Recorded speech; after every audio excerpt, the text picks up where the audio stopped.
Welcome back, demigods, monsters, and gods alike. This is the Olympus Report.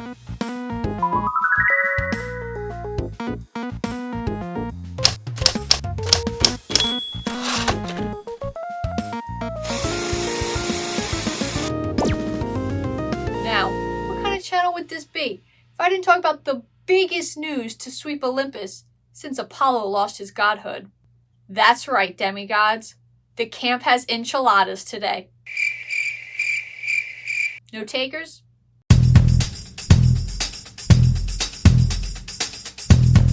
Okay. All joking aside, Percy Jackson, the Lightning Thief, is finally getting the adaptation we've all wanted. This adaptation will be on Disney Plus as a series and is being overseen by none other than Rick Riordan himself. In these videos, we're going to be talking about all the news that has been released so far. To get started, I believe Rick Riordan has executive control over the series, which includes story development as well as casting. On IMDb, he's credited for having written at least one episode, but according to his blog, he sits in on the writing team's meetings frequently. So we can trust that this is finally going to be the adaptation we've all been waiting for.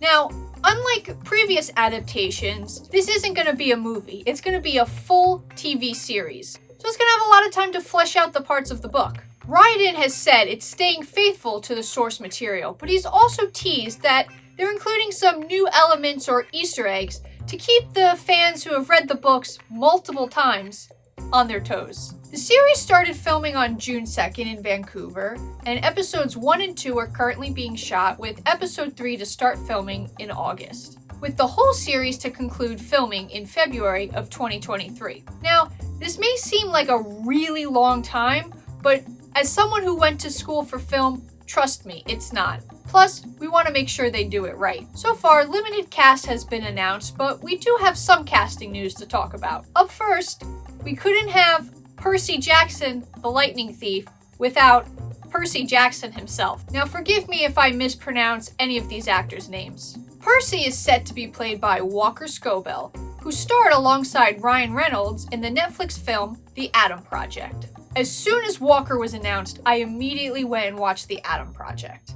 And if you've seen the movie as well, I think you'll agree with me saying Walker's gonna make the perfect Percy. Percy is in good hands. And if you haven't seen it, I highly recommend it. It's a blast. I'm really excited to see Walker's take on Percy and making the character his own.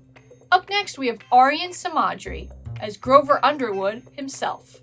Aryan is in the newest Cheaper by the Dozen movie, and while I haven't had a chance to watch it yet, something about him just screams Grover to me. I'm really excited about this casting choice. I think he's really going to embody everything that Grover stands for, and I'm excited to see his portrayal of the character. Up next, we have the one and only, take no nonsense, I'll yell at a sphinx if I want to, daughter of Athena, Annabeth Chase. Annabeth is set to be played by Leah Jeffries, who will be starring in the upcoming new movie Beast with Idris Elba. I mean, that's pretty cool, right? I mean, these kids are so young, but they're already killing it. I haven't seen anything that Leah's starred in, but if the way she handled the haters on the internet is any indication, she's gonna make the perfect Annabeth. I'm really excited to see what she brings to the character. In other casting news, we have Jason Mantzoukas as Mr. D, Virginia Cole as Sally Jackson, Glenn Turman as Chiron, Tim Sharp as Gabe Ugliano, and Megan Mullally as Mrs. Dodds or Electo.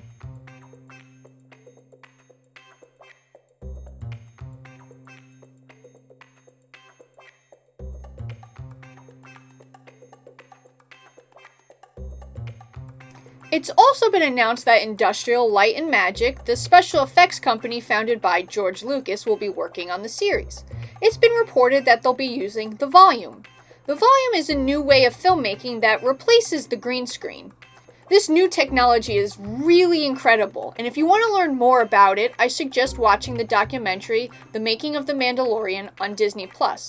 But the volume allows the actor to actually be immersed in the environment, allowing the actors to give a more realistic and diegetic performance. The volume, like I said before, has been used on shows like The Mandalorian and the newest, Obi-Wan Kenobi.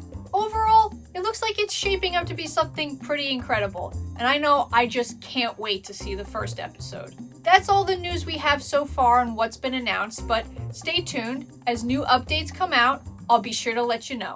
And until next time, demigods, stay safe.